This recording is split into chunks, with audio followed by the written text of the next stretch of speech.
नमस्कार, मैं निधि विश्वकर्मा। कैसे हैं आप सभी लोग? मैं ईश्वर से प्रार्थना करती हूँ कि आप सभी लोग खुश रहें, स्वस्थ रहें और हमेशा मस्त रहें और जीवन में ऐसे ही आगे बढ़ते रहें। मेरी आज की इस वीडियो का जो मुख्य विषय है वो है ज्ञान। तो सबसे पहले हम ये जानने की कोशिश करते हैं कि ज्ञान आखिर है क्या, ज्ञान किसे कहते हैं, ज्ञान क्या है। मेरे हिसाब से तो ज्ञान एक समुद्र की तरह है, एक अनंत समुद्र। उसकी गहराई को कोई आज तक नाप नहीं पाया।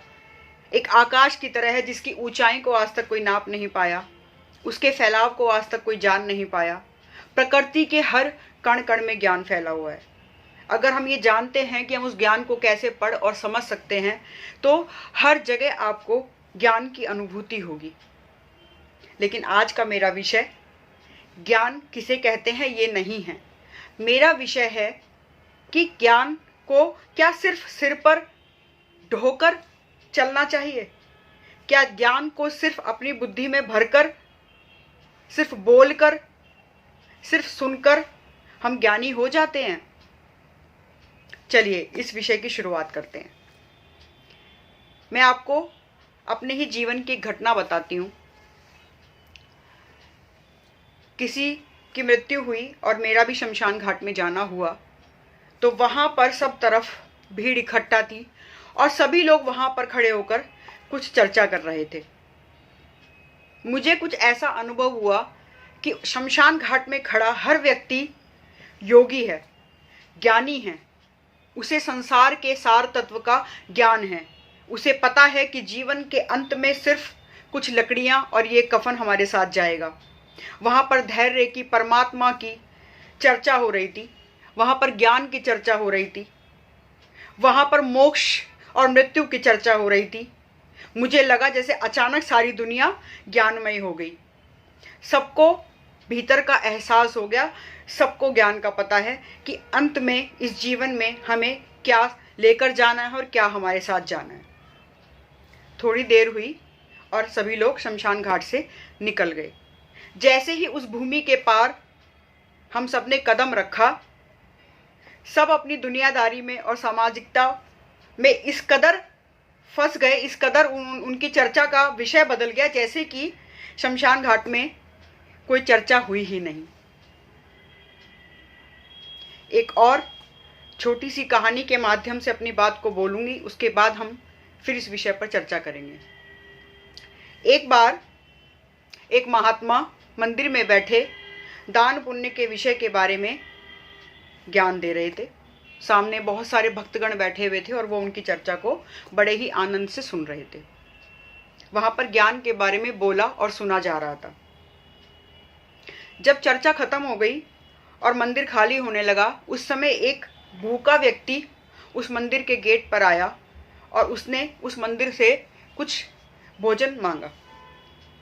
जब उन ज्ञानी ध्यानी पंडित ने ये देखा कि एक मैले कुचे कपड़े पहना हुआ, एक फटे हुए हाल एक भिखारी उस मंदिर के गेट के बाहर बैठा है, तो उसने उस व्यक्ति को वहाँ से भगा दिया कि इस मंदिर में या यहाँ तुम्हारे बैठने की कोई जगह नहीं है, यहाँ से चले जाओ।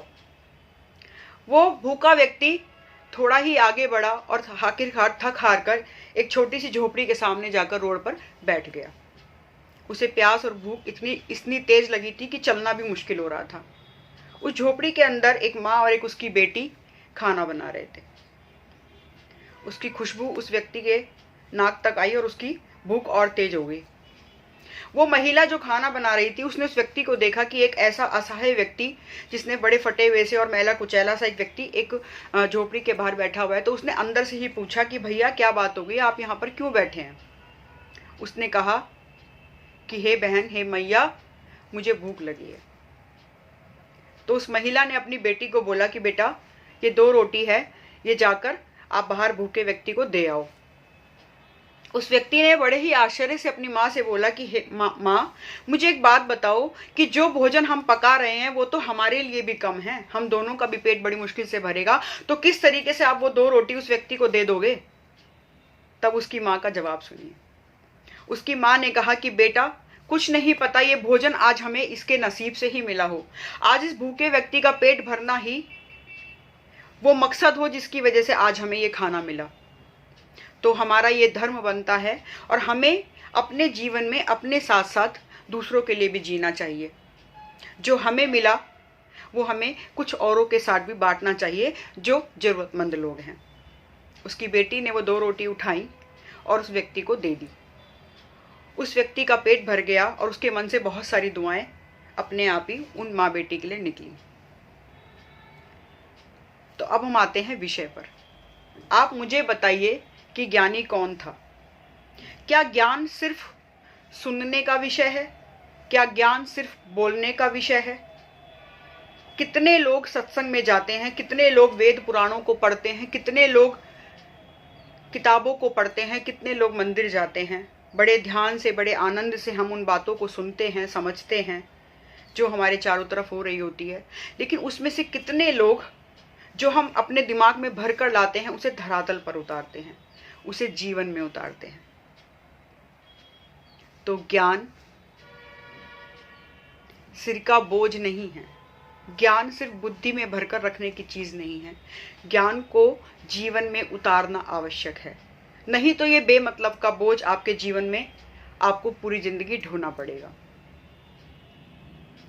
ज्ञान को आप जितना बांटेंगे, ज्ञान को आप जितना अपने जीवन में उतारेंगे, ये उतना ही और परिपक्व होकर और खूबसूरत होता चला जाएगा। और जितना हम सुनते हैं, जितना हम बोलते हैं, जितना हम बातें करते हैं, उसका कुछ प्रतिशत भी अगर हमने अपने जीवन में उतार लिया, उसका कुछ प्रतिशत भी अगर हमने समाज में दे दिया, उसके कुछ प्रतिशत से भी अगर समाज में कुछ बदलाव आ जाता है, किसी व्यक्ति के जीवन में कुछ बदलाव आ जाता है, हमारे खुद के जीवन में कुछ बदलाव आ जाता है, तो यकीन मानिए वही ज्ञान सार्थक है। वो ज्ञान आपका बोझ नहीं, वो ज्ञान आपके जीवन का एक मूल मंत्र बन जाएगा, आपके जीवन की जान बन जाएगी।